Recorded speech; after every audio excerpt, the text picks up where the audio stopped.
Балык тоткандагы мөгъҗиза. Библиядан алынган тарих. Иисус үзенең изге эшләрен башлап җибәргәндә, яхшы хәбәрне халыкка сөйләп, өйрәтеп җиргән.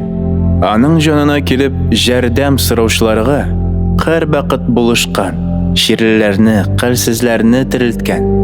Галилея җиреннән башлап, халык арасында аның турында хәбәр тарала башлаган. Бер көнне Генесарет күле буенда Иисус Алла сүзен сөйләгәндә, халык аны яхшырак ишетергә дип кысырыклый башлаган. Шунда балыкчылар кимәдән чыгып, җәтмәләрен җуган чакта Иисус кимәгә утырып, жардан китергә кушкан. Ул халыкка яхшы хәбәрне сөйләп бетергәч, Питерга, аның белән булганнарга әйткән: балык тотырга тирәнрәк җиргә керегез. Җәтмәләрегезне шунда салыгыз. Питер әйткән: Иисус, без төне буе балык тотып бер нәрсә дә тота алмадык. Синең сүзең буенча җәтмәне салабыз. Шулай эшләгәч, аларга бик күп балык эләккәнгә, җәтмәләре җыртыла башлаган.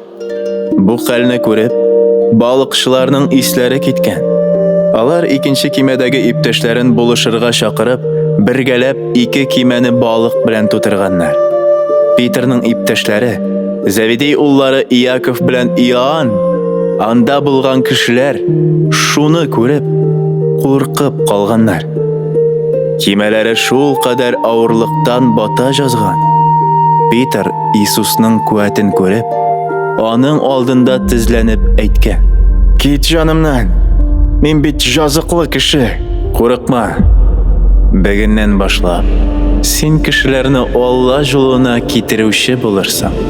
Аннары кимәләрен жарга тартып чыгаргач, алар бөтен әйберләрен калдырып, Иисус артыннан китеп, аның изге хезмәтчеләре булганнар.